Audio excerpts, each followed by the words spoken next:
Meron tayong parcel dito. Ayan, ayan. Ito yung in-order kong Terhager sa IDB. Ayan. Ito yan. Kasi ang in-order ko dati na Terhager, nasabit dito. Kaya tinabas ko ang problema, hindi ko na nagamit.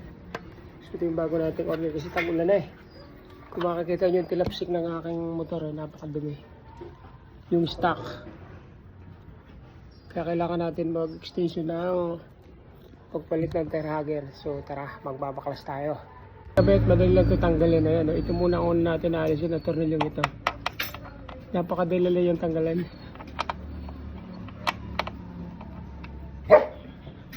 Ganyan ang hitsura niyan. Ito yung butas. Yan yung butas. Ito yung lalagyan ng tornilyo. Oh, napakadumi, di ba? Kaya need talaga magpalit ng Terhager, lalo magtatagulan na ito. Kaya kahit may sangganang ganito, hindi pa rin. Talbugan pa rin yung dumi hanggang doon sa loob. Tapos ang kailangan naman natin palitan yung sa harap. Lalagay na natin, kung makikita nyo. Kasi dati meron akong ganito malapad nga lang yung ganito. Tumatama dito sa ating shock. Kaya naghanap ako lang mas maliit ang dulo. Kaya ikakabit na natin Dito nyo lang padadaanin sa kanan, wag doon sa kaliwa kasi hindi talaga ito magkakasya. Ayan.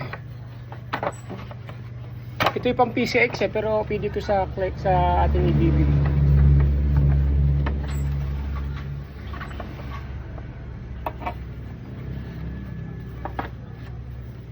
Ayan, itatama nyo muna sa butas yung ayan, papakita ko sa inyo Ayan, papakita ko sa inyo yun, yung pinaka dulo, titido niya. So okay na. So yan, tuturundahan nyo na lang. Madali na ikabit yan So yan ang kanyang hitsura ngayon. So yan, malapit na matapos mga kayano. Ayan talagang sana maproteksyonan itong kalubluban ng ating motor at talagang tilapsik ng dumi. Hirap.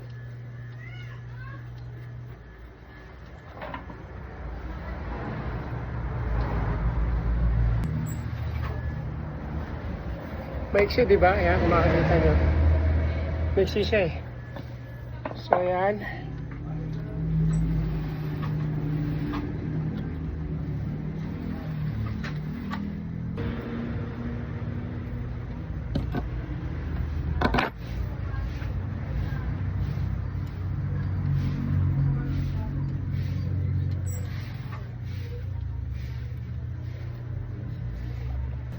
So, ayan, malapit na matapos.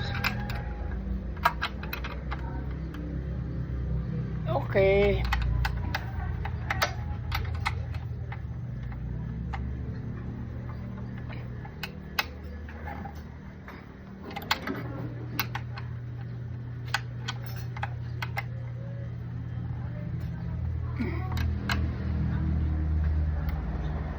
Okay.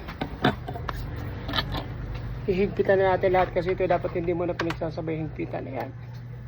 Okay, higpit na.